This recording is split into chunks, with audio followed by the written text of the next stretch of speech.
Bismillah ar-Rahman ar-Rahim, wa salatu wa salam ala Sayyidina Muhammad wa ala alihi wa sahbihi ajma'een. Welcome, brothers and sisters, special guests, Imam Shadeed and Sister Abina. Once again, Imam Shadeed will share some gems with us. It has been an amazing weekend. He spoke at the Jumu'ah prayer on Friday at Masjid Muhammad. Well, he delivered the khutbah. And for those of us that were there, it was an amazing khutbah, wasn't it? Yes, sir. Very informative and very enlightening. Friday night, he shared the 10 commandments of marriage with fathers, husbands, and sons. And this session was supposed to last for only 1.5 hours, and it actually went on for almost 3 hours, subhanAllah.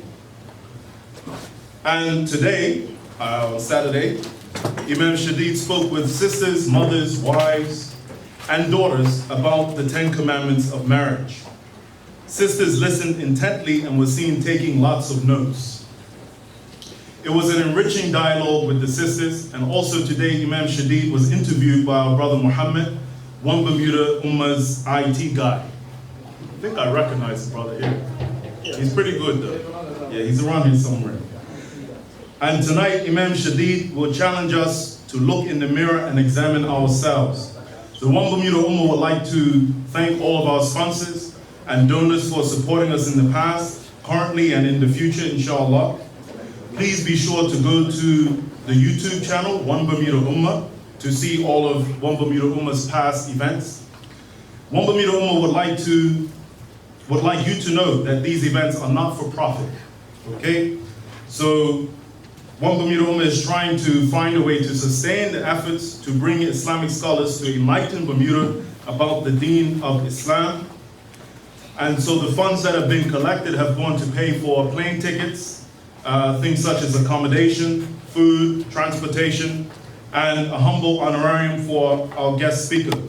So we want to thank you, and we thank Allah for your help and for your assistance. And we want to welcome our brother. Is he here? I haven't spotted. It's a problem. I'm here. Cut it out, man. You had me for a minute, you know. Yeah, subhanAllah. So we want to welcome our brother, and it's not just our brother, he's become our friend.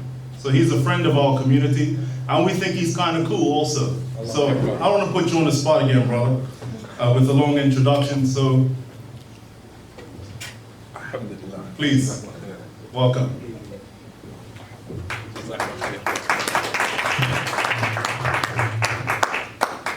الحمد لله رب العالمين والصلاة والسلام على أشرف الأنبياء والمرسلين وعلى آله وأصحابه أجمعين. Let me just say before I begin, Assalamu alaikum wa rahmatullahi wa barakatuh, and good evening to all of our guests that are not here, that are not Muslim, that are here. Let me just say that it is an honor to be here again. When for many years, I've been a public speaker about Islam since around 2003. All right, we're in now 2020, so that's roughly 17 years of my life that I have been doing this. And and it's been a tumultuous journey, to be honest with you. Mainly because of my mouth. Gets me in a lot of trouble. Nonetheless, I've enjoyed all of it. The difficulty, the pain, you know, the doors that have been closed in my face, and then the other doors that have been opened. It's all part of my journey and the journey of those who I'm, sharing my journey, my experience with. And when I get an opportunity to come and speak to a community, and they actually value what I have to say, it makes it all worth it. It makes it all worth it because I don't think a lot of people are aware of what public speakers go through, to get to this point where I'm standing in front of you with a microphone in my hand. You're talking about a plane ride, which the plane ride here to Bermuda is always this ride in particular was, I'm holding my wife's hand thinking that this is pretty much it. You're literally risking your life. I have children that, I could have stayed home with, But I chose to leave them and to come here and be with you guys. And in that process, I'm literally risking my life to do that. I don't think that people, I wanted to share this with you guys before we start the lecture so that we humanize, the speakers, and not to sensationalize them, and not to commercialize them, and not to make them look more than what they really are. I literally abhor the sensationalization of Islamic scholars and preachers and speakers and students of knowledge. I do. I hate the fact that we will take an individual and we will raise him to such a degree that he is almost, untouchable and infallible, and everything that he says is gold, is law.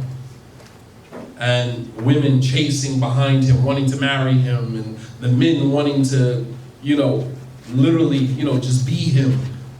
They talk like him, they walk like him, and it's really sad. Because no human being is deserving of that other than Prophet Muhammad sallallahu alaihi wasallam, and we don't even give him that. You understand what I'm saying? We don't even give him that. And I think it's important that we humanize the speakers and we see them for who they really are. And we see the sacrifices that go into making events like this possible. So not to mention the airport, going through the airport. I don't know if any of you guys ever been stopped at an airport where they put a mark on, they put 3 S's on your ticket as you're going through the line. And then as you're waiting on line, 3 huge officers come to you and ask you to step out of line and come with me. And then they take you in a back room, take your suitcase, they go through your suitcase, pull all of your clothes out. And some of them can be very disrespectful. And in many instances, they will take your cell phone from you and go through your cell phone, your pictures, just complete violation. Your laptop, plug your laptop in, open your laptop, and go through everything. Also, they can come and give you a lecture. And I'm just sharing that with you so that you are aware of all of the elements that go into making things like this happen. Purchasing the plane tickets, trying to find a flight that is direct. Sometimes we can't find a flight that is direct, so we have to do a connecting flight, which puts the speaker and his family in a situation where they have to get off at another stop, wait for a couple of hours, get on another stop, and the jet lag. I'm not as young as I used to be. I used to really get a kick out of doing that. I really used to enjoy traveling. And now the compensation fee that I charge for traveling is because I don't want to travel. And I'm hoping you say, no, that's too much, thank you. So I can say thank you, because I didn't want to go anyway. Literally, I kid you not. So I'm honored to be here and to be able to spend time with you guys again. Alhamdulillah, it was only a couple of months ago that I was here, and I got a phone call from Ismail and said, listen, we need to bring you back. And so I'm honored that, that was appreciated, and you guys actually, want more. And alhamdulillah, I'm grateful for that. I'm grateful that Allah subhanahu wa ta'ala has given me the opportunity, to do his work. Because this is Allah subhanahu wa ta'ala's work. This is my ticket to paradise, hopefully, but this is all his work. This is not about me. This has absolutely nothing to do with me. As a matter of fact, I'm included in the journey as well. I'm included in the experience as well, because as I said last night, the more I speak to you, the more I'm speaking to myself. I do not separate myself from anyone else when I'm talking to them. As a matter of fact, I'm talking to me first. So this leads me into the discussion for tonight, and I know that there is an event tonight, a brother's 50th anniversary, and I don't want to keep people away from that. As a matter of fact, I myself would like to go and congratulate the brother for tremendous journey of 50 years with the same woman. That within itself should be commemorated. You only get one 50th anniversary. Wallahu a'lam whether he's going to have another 50. So I'm going to make my speech short and to the point. As the Arabs, they say, خَيْرُ الْكَلَامِ مَا قَلَّ وَدَلَّ. The best of speech is that which is short and to the point. Allah subhanahu wa ta'ala, He says in the Quran, يَا أَيُّهَا الَّذِينَ آمَنُوا اتَّقُوا اللَّهَ وَلْتَنْظُرْ نَفْسٌ مَا قَدَّمَتْ لِغَدٍ وَاتَّقُوا اللَّهَ إِنَّ اللَّهَ خَبِيرٌ بِمَا تَعْمَلُونَ. All you who believe, fear Allah, be conscious of Allah, be aware of Allah, aware of God, and let every soul look at what it has put forward for tomorrow. وَلْتَنْظُرْ نَفْسٌ مَا قَدَّمَتْ لِغَدٍ. Let every soul look at what it has put forward for tomorrow. This ayah, this verse in the Quran, it is basically calling Muslims, calling people who believe, as Allah says, "O you who believe." He doesn't say, "O Muslims." He says, "O you who believe." Believers in God. Calling you to take a look at yourself. Let every soul look at what it has put forward for tomorrow. This verse is calling us to do something that is known in the Arabic language as muhasabah, reflection, accountability, taking a look at yourself and what have you really done for your soul. That's a question that I want every one of us to leave here tonight asking ourselves, and then start your journey in answering that question. What have you really done for the salvation of your own soul? What have you done? Because there were people who came before us who did much more than what we are doing today, and were still concerned about the salvation of their soul. Abu Bakr as-Siddiq radiallahu anhu, Prophet Muhammad's closest companion, the first one to believe in him, first man to believe in him. The man who hid in a cave with him as he was, being sought, and traveled across the desert with him to Medina. He was the first Khalifa, the first successor to Prophet Muhammad, a leader of the Muslim community after the Prophet ﷺ's demise. And with all of what he did, he's amongst the 10 that was promised Jannah. And on his deathbed, he said, "Ya laytani rak'atayn maqbulatayn." I wish I knew for a surety that I had 2 units of prayer that Allah would accept from me. I wish. While we go to bed every night making 5 daily prayers with the belief that we've done our job, and we lay our head on our pillow very comfortably with not a worry or concern in the world. Meanwhile, these individuals used to get up at night, sacrifice their nights praying, and were still afraid that they had not done enough. Umar radiallahu anhu, who had conquered much of the Arab world that we know of today. Syria, Damascus, Egypt, all of those areas, Iraq, many parts of Iraq, was conquered at the hands of Umar bin al-Khattab radiallahu anhu. A man who stood on the mountain of Uhud along with the Prophet ﷺ and Abu Bakr, and the mountain of Uhud began to tremble. The Prophet ﷺ stamped his foot down on the mountain of Uhud. He said, "Uskun ya Uhud, فَإِنَّمَا عَلَيْكَ نَبِيٌّ وَصِدِّيقٌ وَشَهِيدًا." He said, "Be tranquil, O mountain of Uhud, for indeed standing upon you is a prophet, a Siddiq, a truthful one, Abu Bakr, and 2 martyrs, 2 men who are going to lose their lives for Islam." And that was Umar bin al-Khattab radiallahu anhu and Uthman ibn Affan, who were both murdered.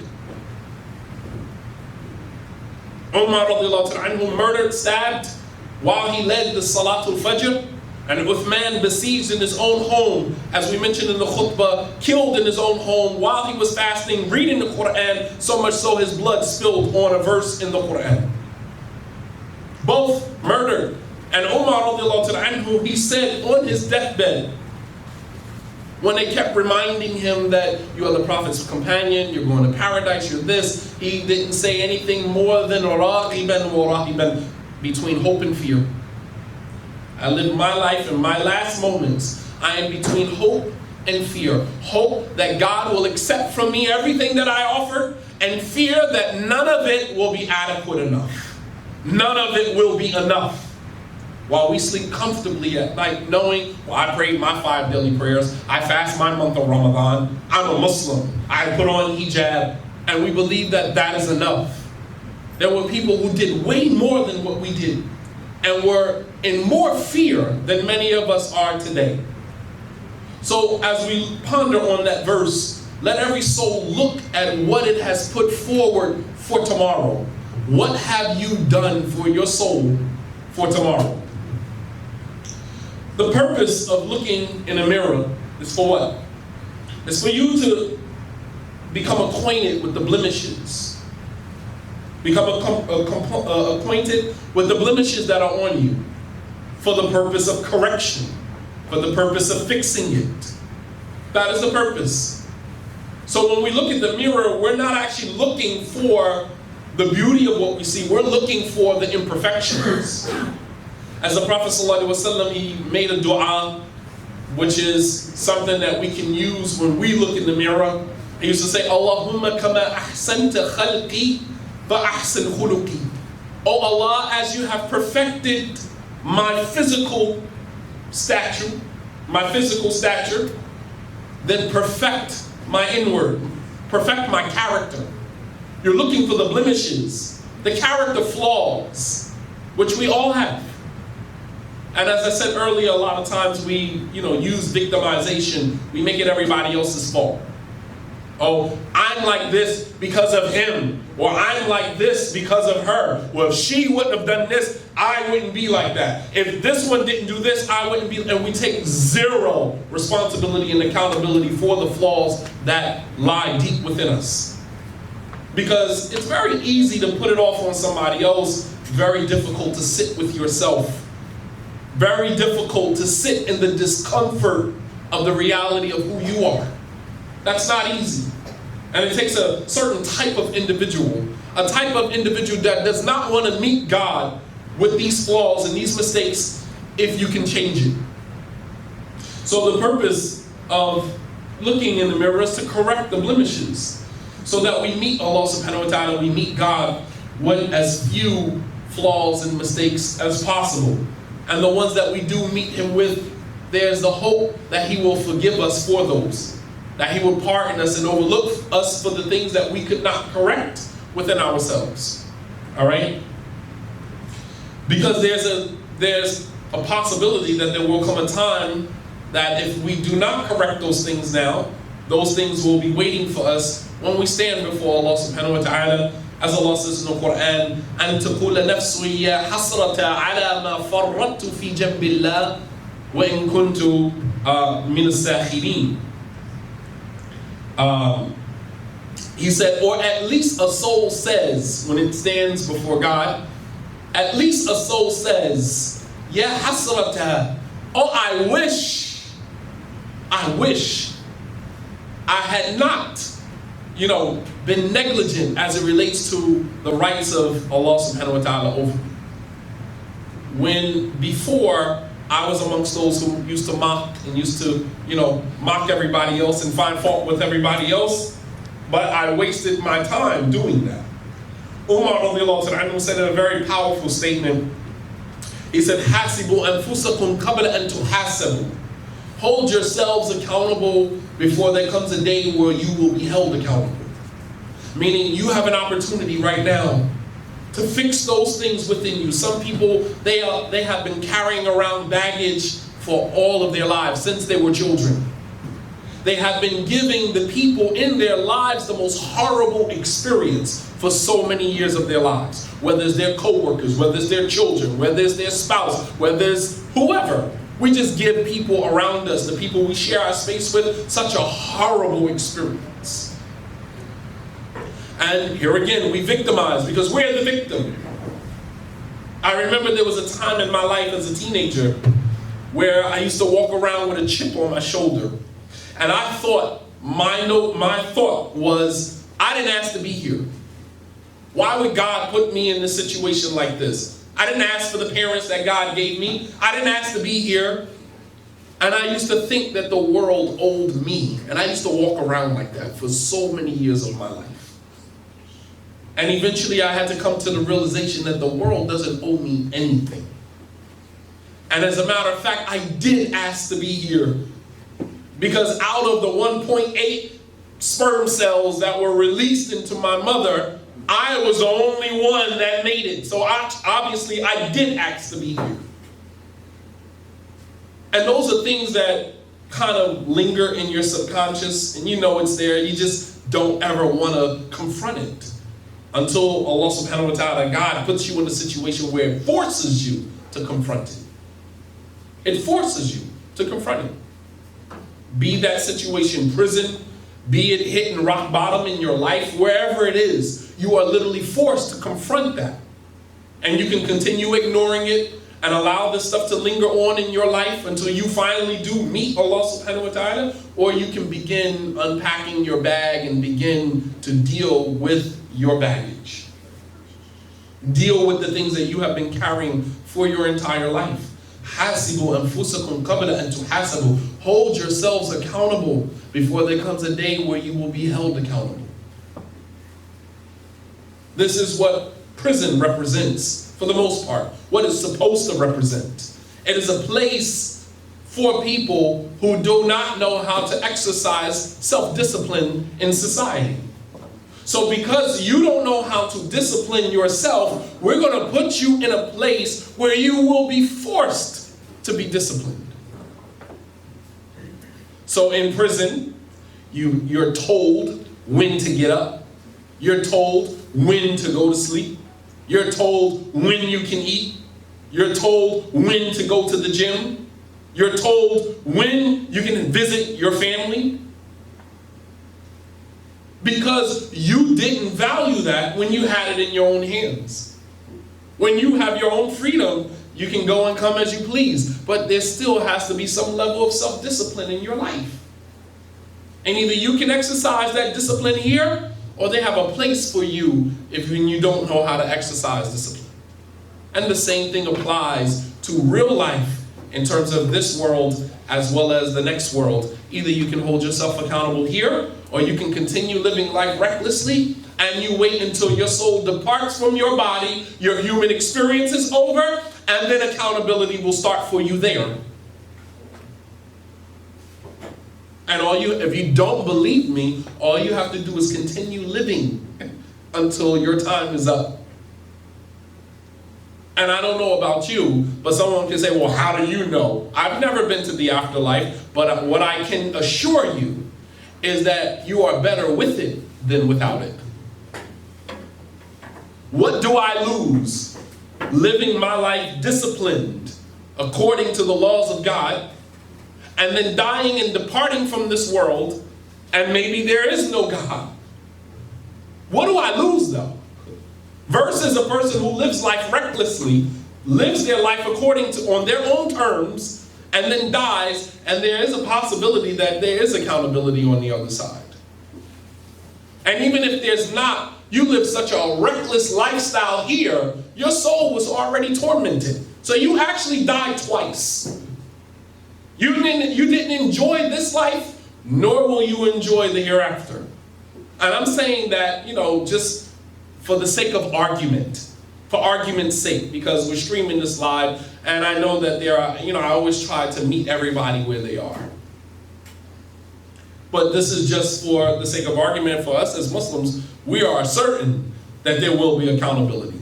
Allah subhanahu wa ta'ala tells us in the Quran, do you think that we created this world, abathan, وَأَنْتُمْ إِلَيَّ لَا تُرْجَعُونَ, and that you are not going to return back to me? You think God created all of this perfection that we see in the world?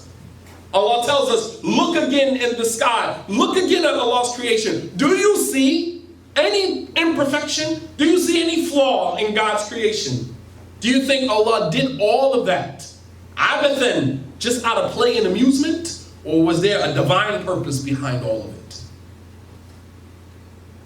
This is not about play and amusement. There is a divine, law. There is a divine accountability after this. This is not a joke. So, حَاسِبُوا أَنفُسَكُمْ قَبْلَ أَن تُحَاسَبُوا. Hold yourselves accountable before accountability is taken for you. وَزِنُوا أَعْمَالَكُمْ قَبْلَ أَن تُوزَنُوا. Weigh your deeds before your deeds are weighed for you. We know Yawm al-Qiyamah, on the Day of Judgment, we believe that our deeds will be weighed for us. There are scales. As Allah says in the Quran, وَنَضَعُ الْمَوَازِينَ الْقِسْطَ لِيَوْمِ الْقِيَامَةِ, and we will bring out the scales of justice on the Day of Judgment, and your deeds will be weighed. But you have the ability to weigh your deeds here. Weigh your deeds. Look at how your actions affect other people. Look at how your actions affect you, how it affects your soul. There are 3 types of souls that are mentioned in the Quran. In the Quran, it mentions 3 different types of souls. The first type is the worst type, and that is an-nafs al-ammaratun bis-su'. It is the soul that constantly inclines towards evil. This is the soul that when you leave it, it does whatever feels good. It does whatever feels good, whatever is, pleasurable to the soul. Pleasure seeker. Ammaratun bis-su'. This is the soul that constantly enjoins upon itself evil. Then there's the second type of soul, which is the balance between the 2 extremes. There is that soul, and the second soul is an-nafs al-lawwama. An-nafs al-lawwama, this is the self-reproaching soul. This is the soul that recognizes that I do wrong, but right after I do wrong, I correct myself. Right after I do something that's wrong, I rush and I correct myself. I find fault with myself.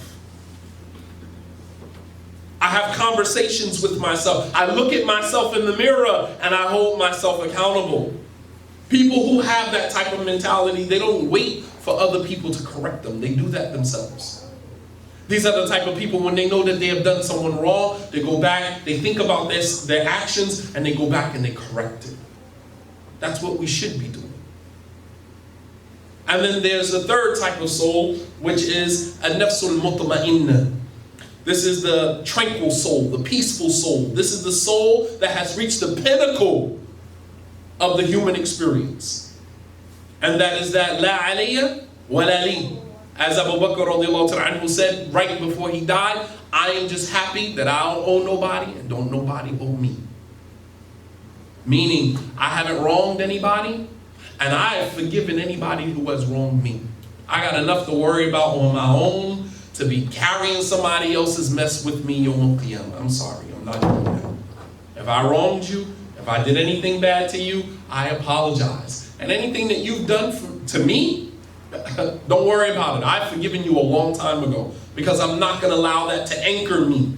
I'm trying to rise. I'm trying to evolve. And the only way that can happen is that you got to snip all of the lines that are trying to connect to you to hold you down. I'm sorry. Not going to happen. Aisha radiallahu Habiba, Ramla bint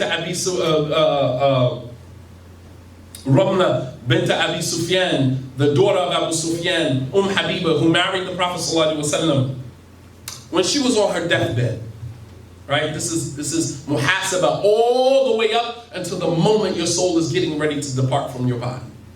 Habiba, who was one of Prophet Muhammad ﷺ's wives, right? She's on her deathbed, sick. She knows that her time is running out. She calls her co-wife Aisha. This is a woman who she had to share her husband with. She calls Aisha to her bed. And she says to Aisha, كانت بيننا ما بين الضراء الدرة. She said, between us, between me and you as co-wives, is what was normally between co-wives. There's jealousy, there's little hidden animosity here and there. We do little things to spite one another. That's normal. And in today's time, when we find women in polygynous situations, we over-exaggerate what goes on between them. And we'll say, see, that's why polygyny shouldn't even be practiced. See, that's why, and the fact of the matter is that why are we over-exaggerating it? That's normal. That's what's supposed to happen between women who are sharing their husband. It happens. Nonetheless, she calls Aisha and she says, between us, you, and I've forgiven you for any wrong that you have done to me. I want to make sure that as I depart from this world, I don't owe anybody, nobody owes me. I don't want anything from you. I don't need your forgiveness. I don't need anything. I cut you loose. I've forgiven you. Cut you loose. You are responsible for the pain that people have caused you. The pain that people have caused you, they are responsible for that. You are responsible for the healing. You are responsible for the journey to healing.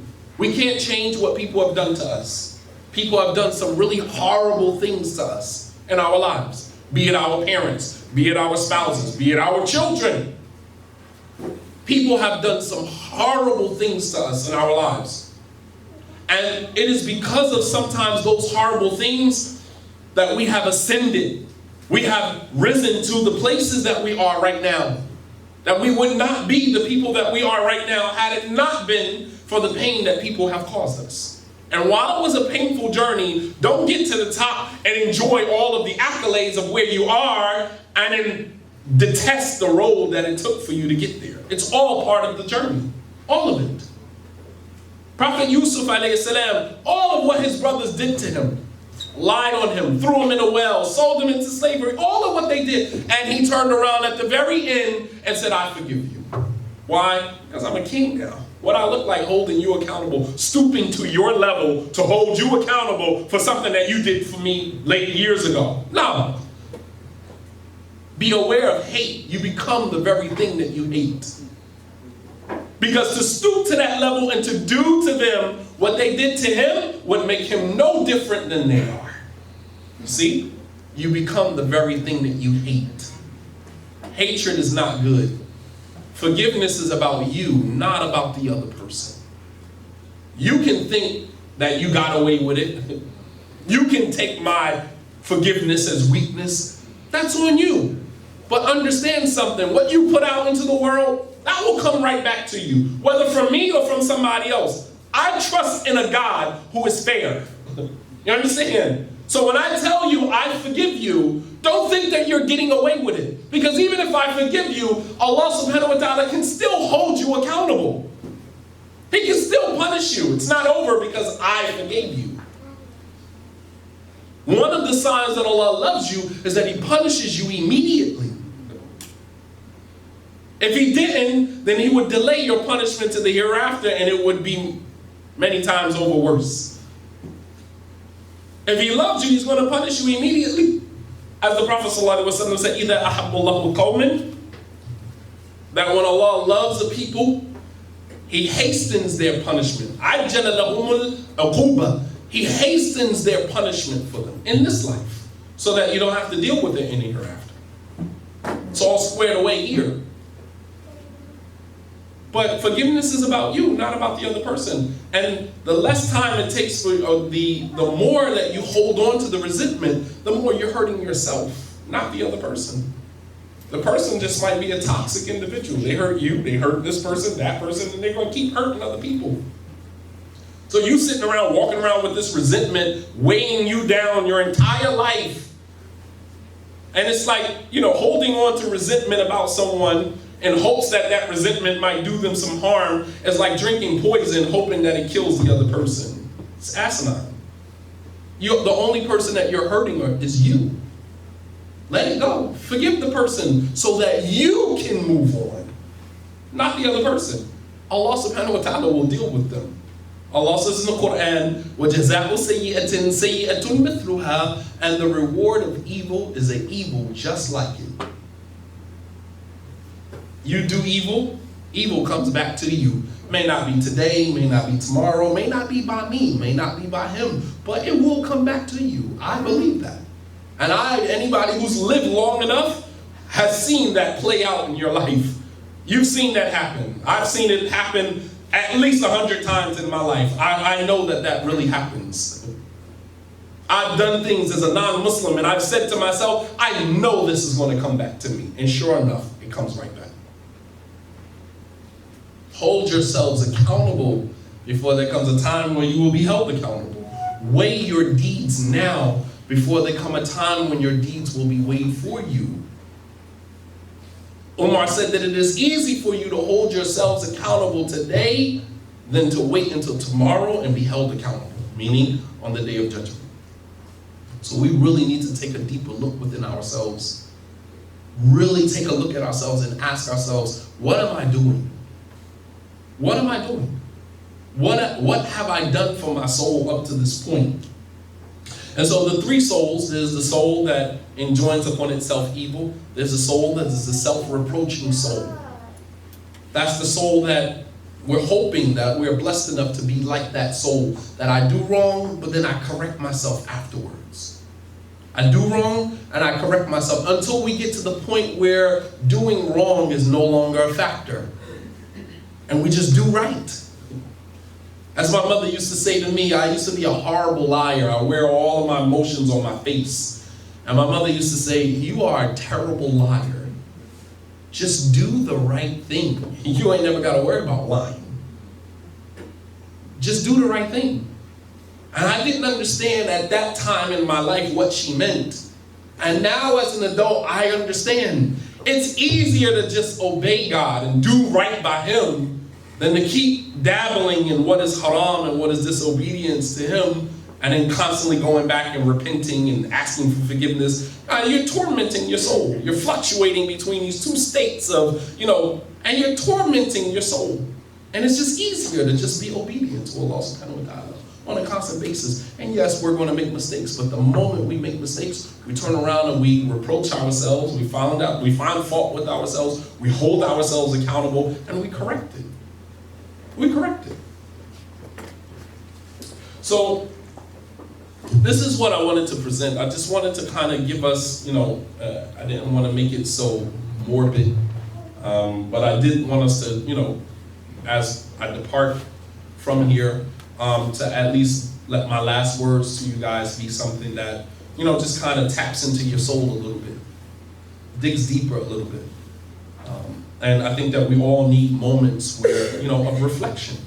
We all need moments. And as I said, you can either take that moment on your own, or Allah subhanahu wa ta'ala, God can force you to take that moment.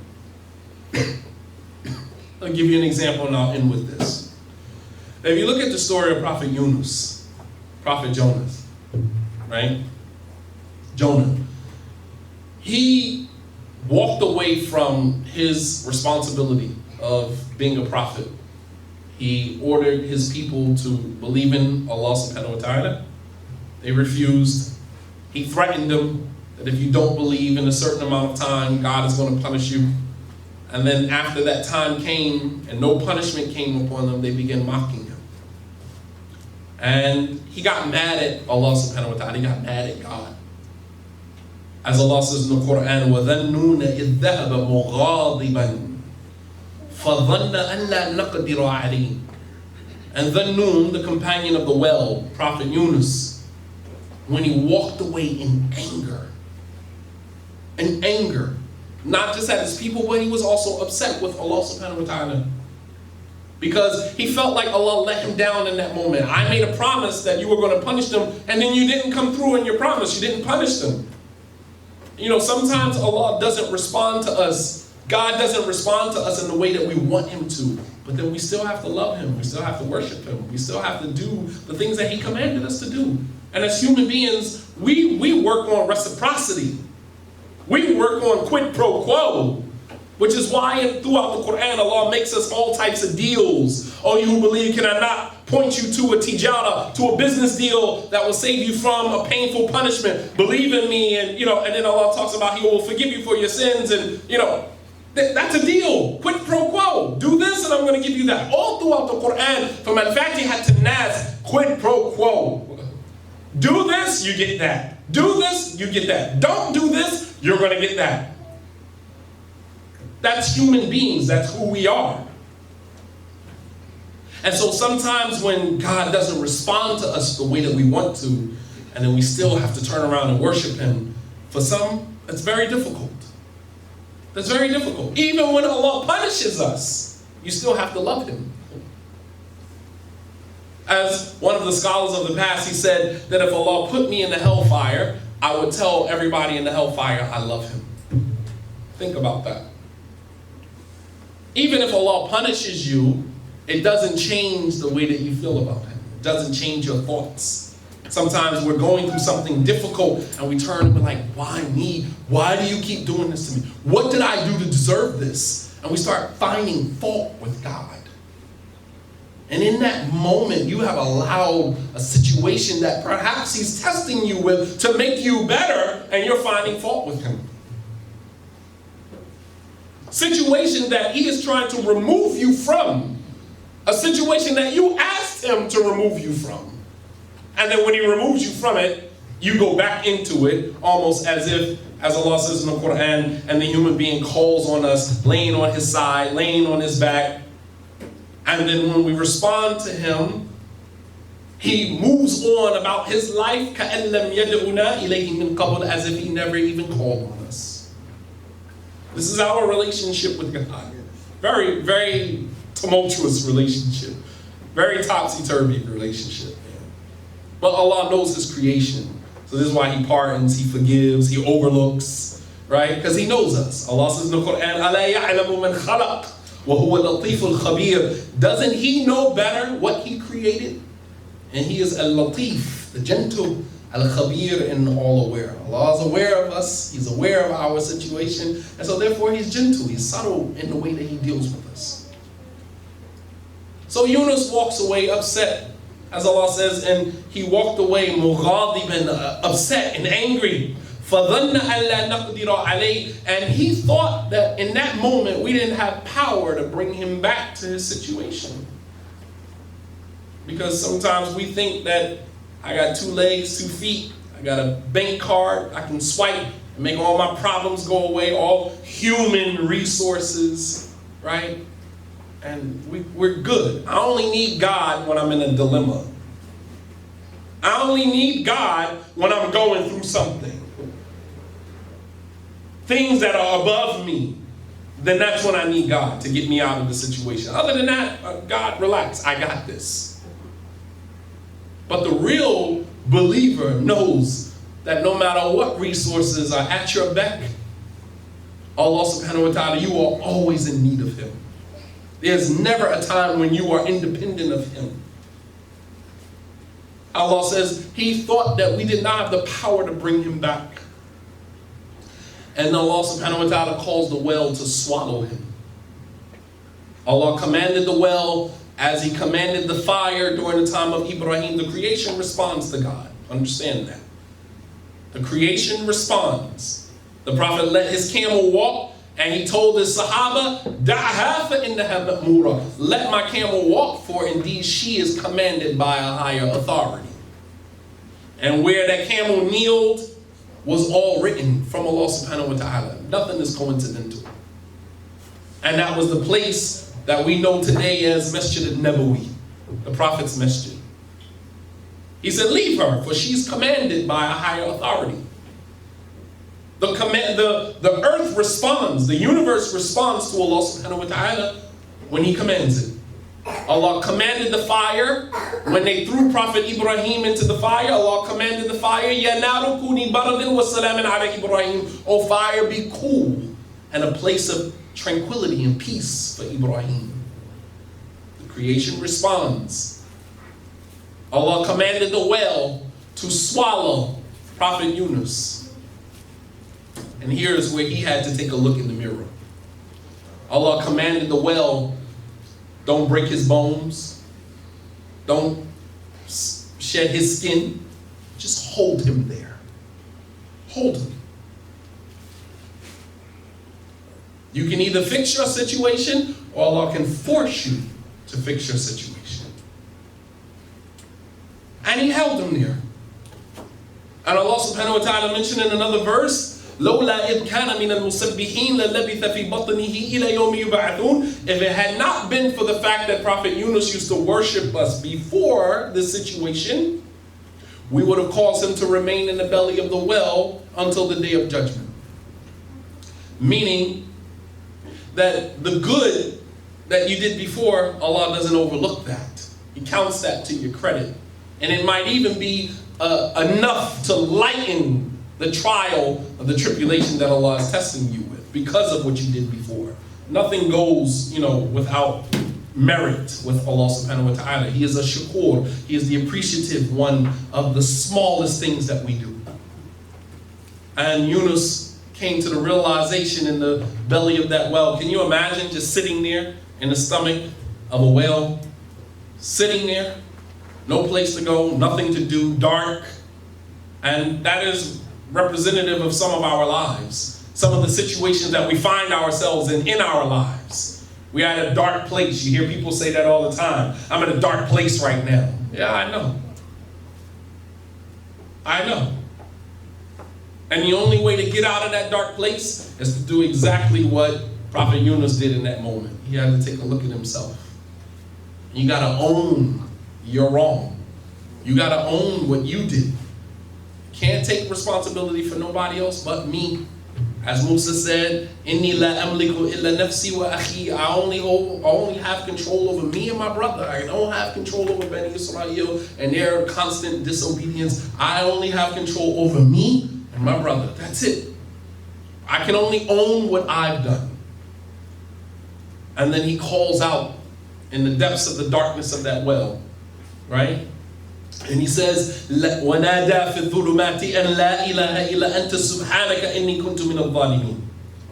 And he calls out and he says, لَا إِلَهَ إِلَّا أَنْتَ. Nothing worthy of worship except you, O Allah. إِنِّي كُنْتُ مِنَ الظَّالِمِينَ. I was wrong. The only way that you get to the point where you say, I was wrong, is that you have to take a real close look at yourself in the mirror and own your stuff. That's it. You can't say, well, if this person didn't do this, or if this one didn't do that, or if that one didn't do this, if this situation, man, miss me with all of that. You have to own your stuff. Inni kuntu min al-zalimin. I was wrong. And then what does Allah say immediately after that? فَاسْتَجَبْنَا لَهُ وَنَجَّيْنَاهُ مِنَ الْغَمِّ. We responded to him immediately. That's all Allah was waiting for. The qadr was already written that you were going to come out. But the qadr cannot be executed until you do what you're supposed to do. You understand? Allah already decrees that you're going to be in this situation. He decreed that you are going to do this action. He decreed that if you do this action, my response is going to be like this. All of that has already been written, but it will not be executed until you do your part. That's the way that the qadr works. The qadr will not be executed until you do what you are supposed to do. You can say, oh, Allah bless me with righteous children. And it might be written for you to have children. But guess what? That dua for you to have children will not be executed until you go out, you find your righteous wife, you get married, and you do what married people do in order to reproduce. You understand? The dua is not going to be executed until you do your part. So you can say all day long, oh Allah give me this, oh Allah bless me with that. None of that is going to happen until you do the footwork. Dua and action go hand in hand. Dua are not miracles. Dua, supplication, is not a miracle. These are things that have already been written for you that have yet to be executed because you haven't done what you are supposed to do in order to have it executed. I mean, are we clear? Dua, these are not miracles. Miracles were for prophets and messengers.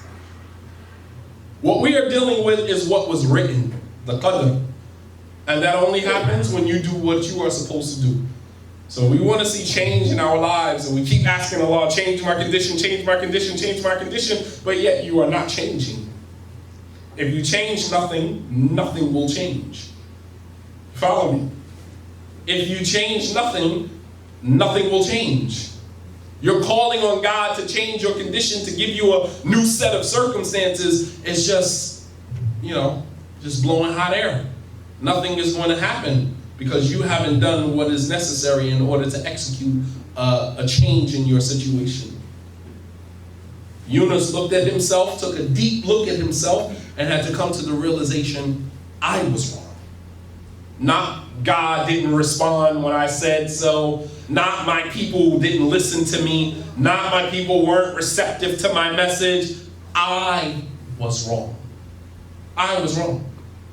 And Allah responded immediately. We responded to him and we saved him from the distressful situation that he was in. The Quran is the book of life. Literally. You want to know how to live? You want to know how to live your life and be successful? Everything you need is right there in that book, Al-Quran Al-Kareem.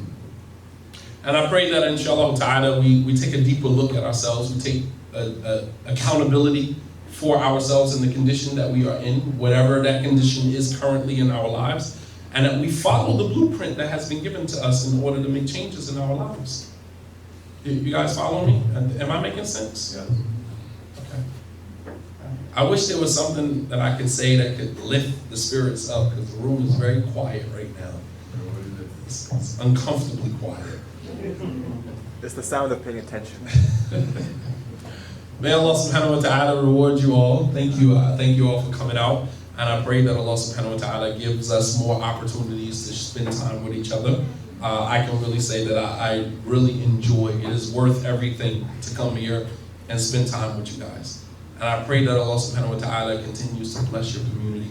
It's a slow process, trust me, I know. It's a slow process, but inshallah ta'ala, just keep working at it. We ain't got nothing but time. And hopefully the next time that I come, we'll have a room filled with young people. We need our youth. We need our young people. And you guys with your children, grandchildren, children at the school, we have to get them involved. We have to introduce them to Islam as we see it. Not as what they have been introduced by way of the media and by the misrepresentation of Islam by Muslims who claim to be Muslim but are not practicing Islam accordingly. Right? We have to introduce them to the Islam that we know, because this is the only salvation, in a world of turmoil that we're living in. I mean, God knows best, Allah knows best what the next president of the United States is going to, who he's going to be and what he's going to be. Where our situation is going, and it's very daunting. It doesn't look good. But as long as I have faith in my religion, faith in my book, faith in my people, I know we're going places, because promises have been made, and I believe in the promises of God. I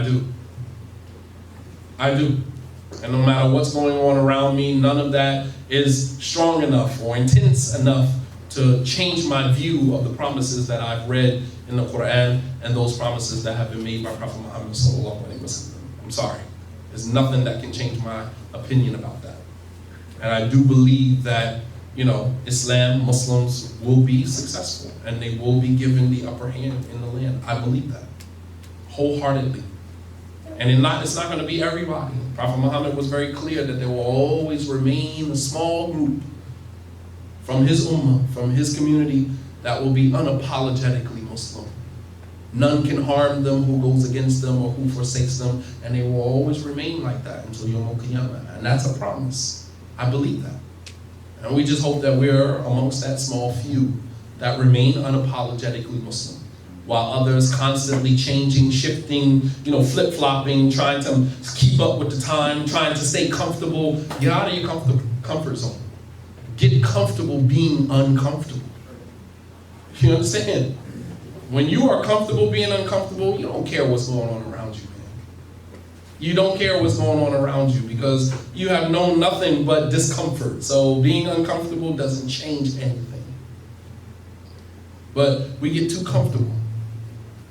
And we have embraced a doctrine that for many years we've seen Muslims always become triumphant. And why should it change now? As long as we follow the blueprint, as long as we stick to the script, we'll be good. I believe that wholeheartedly. وصلى الله على نبينا محمد وعلى آله وصحبه وسلم تسليما كثيرا وسبحانك ربك رب العزة عما يصفون وسلام على المرسلين والحمد لله رب العالمين والسلام عليكم ورحمة الله وبركاته. I don't know if there were any questions. Huh? Q&A for 10 minutes. Yeah, 10 minutes, cool. Anybody have questions? Any questions? Maybe, why you said that inshallah that we are looking for a group full of children and youngsters, just maybe like if you can take 2 minutes to directly address the youngsters around us and then those who are watching live, what is your advice and then to them really? Sheikh Muhammad, he said that for our youth, those that are listening online as well as those that are here, what are some words of advice that we can give to them? And I think the last part that I touched on applies more so to them than anyone, because they are the ones that are going to experience, the changes that are going on in our society more than anybody else. Because as they are still developing to try to find themselves and become comfortable with who they are, they have to deal with the changes, the paradigm shift that's going on around us. Older people are pretty much settled in their ways, and you don't really find older Muslims apostating or leaving Islam or having doubt about Islam. That's not the norm. That is usually characteristic of people who are young, who are still trying to find themselves and find their identity and become comfortable with who they are. And so I think for our young people, they have to get in the habit of being uncomfortable and being okay with being uncomfortable. And knowing that we don't always have the answers, and you don't always have to have an answer. You don't always have to have an answer. All the time you see after lectures, well, what is the answer to this? And then they go on these long journeys looking for the answer to this and that. And it's like, at the end of the road, once you get the answer, what are you going to do with the information? Nothing. You just wanted to satisfy your curiosity. And it's just like, everything doesn't have to have a response. Allah subhanahu wa ta'ala, the whole reason that Allah took 23 years to reveal the whole entire Quran was so that the Quran was applied to situations that they found themselves in. There were times in which Allah withheld revelation for a period of time, and the Prophet ﷺ had to sit in that discomfort of not knowing what to do in that moment. He had to sit in the discomfort. In the period of when Aisha was being accused of adultery, that period lasts for over 2 months. Just about 2 months. And he had to sit in that discomfort. Couldn't get on the minbar and defend his wife. He never got up and spoke out in defense of his wife because he hadn't been given permission by Allah to do that. And Allah described him, وَمَا يَنْتِقُ عَنِ الْهَوَىٰ إِنْ هُوَ إِلَّا وَحْيٌ يُوحَىٰ, that he does not speak from his own accord. He only speaks when revelation is revealed to him. So he had to sit in that discomfort, watching his wife on a day-to-day basis, her name being thrown around the community in such a manner. And he had to sit in that discomfort. He didn't have the answers.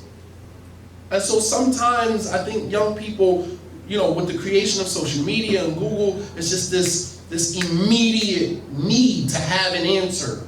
And sometimes not having an answer causes you to become patient and deal with the situation as it is, and you wait for a response. You wait for the answer. Or you figure it out and you find the answer out through your experience. And, I think a lot of young people, they come with all of these weird questions, well, where is Allah? Is Allah in a place? And, well, what about this? And is Ya'juj and Ma'juj really people behind a wall? And, and then you have Islamic scholars who feed into that stuff, who feel the need to respond to everything. There are things that are above our ability to comprehend. Don't ever say, I understand this and I'm knowledgeable in this field or that field, so this doesn't make sense to me. Wallahi, when has ever Islam been something that we dissect by way of our own logic and intellect? Ali ibn Abi Talib radiallahu ta'ala anhu said, لو كان الدين بالرأي لكان المسألة أسفل الخفين أولى من المسألة أعلاهما. That if this deen was based upon logic and what makes sense, common sense, we would wipe over the bottom of our sock instead of the top. Why do we wipe over the top of our sock for wudu? Is the top of the sock dirty? Don't say, well, I'm a scientist in this and I understand this and this doesn't make sense. If we apply that logic, then we would kind of just dismiss majority of what's in the Quran using that same logic. And we're talking about Islamic scholars and get on a public platform and make comments like this, fueling young people. Our deen is sami'na wa ata'na. We hear and we obey. That doesn't mean blind following. That doesn't mean that we blind follow. Nothing in our religion is blind following. But there is things that are above our understanding. And as the scholars of hadith say about, the names and attributes of Allah, when we read them, أَمِرُّهَا كَمَا جَاءَتْ بِلَا كَيْفٍ, we leave them as they are without asking how, why. There are things that are above us. When God is talking about himself, do we need to know each and every single detail about him? No, we don't. Is it going to make you worship him any better? No, it's not. So then why are you seeking so much intricate information about God when it's not going to increase you in your ibadah? You're not going to somehow, now that I know that God is not in a place or he's here or he's there, now I'm going to get up at night and worship him the whole entire night? No, nothing is going to change as it relates to your relationship with him. So why is that knowledge, why is that information so important? And we trivialize Islam the way that Bani Israel did with the commandments that Allah subhanahu wa ta'ala gave to them. And we end up leaving Islam the exact same way that they deviated from the commandments of Prophet Musa. You understand? It's very dangerous what we're doing today. We're teetering on the path of Bani Israel. Allah commanded Bani Israel to slaughter the cow. The whole Surah Al-Baqarah was named after that incident. Slaughter the calf, slaughter the cow. And then what do they say? What color should it be? Should it be male or female? Should it be domesticated? Should it be this? Should it be... Well, all this intricate detail. And then at the end of that, you almost didn't do it. Because you weren't asking questions for the purpose of an increase in your ibadah, increase in your obedience to Allah, is to trivialize the commandments of Allah subhanahu wa ta'ala, to find a way, to find a loophole not to do it. You guys following me? So young people, it's okay, you don't need to know every single thing. But get comfortable being uncomfortable and learn how to trust in Allah subhanahu wa ta'ala. Learn how to put your trust and your reliance in God. And learn how to be resilient, spiritually resilient. A lot of our young people, when they feel like they've committed a sin or they've done something wrong, they use that as an excuse to say, I'm not a good Muslim. Well, let me just ease my way on out of Islam. Where's the resilience? Where's the desire to bounce back, to make tawbah and work your way back up to a place with God, a place with Allah subhanahu wa ta'ala where you function, comfortably? It's like we don't want to work. It's like I committed a sin. I know God is not going to forgive me, so I'm a sinner. I'm just going to stop praying, and I'm just going to continue living a life of sin. And that's it. So you don't even try to make tawbah. You don't even try to work your way back into a good place with Allah subhanahu wa ta'ala. You just leave it as that. And that's many of our young people. Talking, why they don't pray? Oh, because and they got to use this whole long sob story for why they don't pray, why they don't wear hijab, and it's just like, oh, okay, cry me a river, why don't you? Are you serious? Where's the resilience? Where's the desire to bounce back? And that's what we're doing, is a lack of resilience. It's why you think there's an increase in suicide, especially amongst young people. Oh, I was bullied in school. Oh, this person talked about me. Come on. They say anybody who has not been bullied, even bullies are bullied. But we find a way to work around that. The Prophet ﷺ, he woke up one morning, he asked Aisha, what do we have to eat? Aisha said, we don't have anything. He said that I'm fasting. Resilience. Find another way to work through it.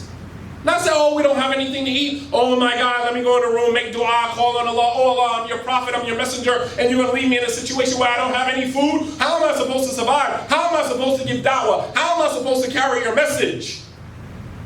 Figure it out. He said, we don't have anything to eat. Idhan ana sa'im. Then I'm just going to fast. Simple as that. That's what you call resilience. You run into a difficulty and you find a way to navigate through it without it compromising your relationship with God. That's what it means to be spiritually resilient. And many of our youth are lacking that. They find themselves, in a sinful place, in a dark place, and they just wallow in it until they wallow themselves right on out of the religion. Expecting pity from their parents, expecting, crying you a river and hoping that you come back to Islam. Wallahi, as I said to one of my 8th graders the other day, and I've been with this. He likes to come in, put his head down on the table. He doesn't want to do any work, doesn't want to participate. And so he was disturbing my class the other day, and he was talking to another student. And I turned to him and I said, listen, you haven't earned the right to disrupt my class.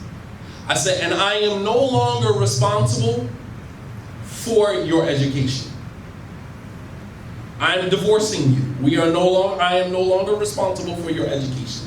I have had you since you were in the 4th grade. You are now in the 8th grade. Nothing about you has changed from then until now. Why? Because we, teachers, keep caring more about you than you care about yourself. I'm not doing that anymore. So from this point forward, if you want to sit in my class, put your head down on your desk, from now until the end of the school year, you are free to do that. I don't care one way or another, but you don't have the right to disrupt my class. So if you want to finish your conversation, you can do it on the other side of the door. But if you don't want to learn, I don't care anymore. This is your education, not mine.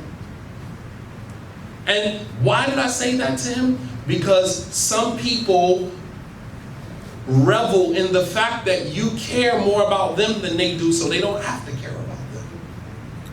You see how that works? Many of our teenage children are the same way. They know mommy and daddy gonna always run to the rescue. You care more about them than they care about themselves. And so sometimes you have to divorce them. I'm not gonna care more about your education, more about your health than you do. I'm not gonna do that. And that might seem tough for some parents, but I'm telling you now, I'm not that person. I care up until a point. I care up until the point that you show me you don't care. And when you've proven to me that you don't care, why am I going to invest more energy in your benefit than you are investing in your own benefit? I'm sorry, I'm not built like that. Forgive me if someone thinks that that's wrong, but I am not built like that. I'm sorry. The Prophet ﷺ told one of the Sahaba, "A'inni ala nafsika bi kathratu sujud." Help me help you by making a lot of sujood, by continuously praying. I can't help you if you don't pray. If you stop praying, it's nothing I can do for you.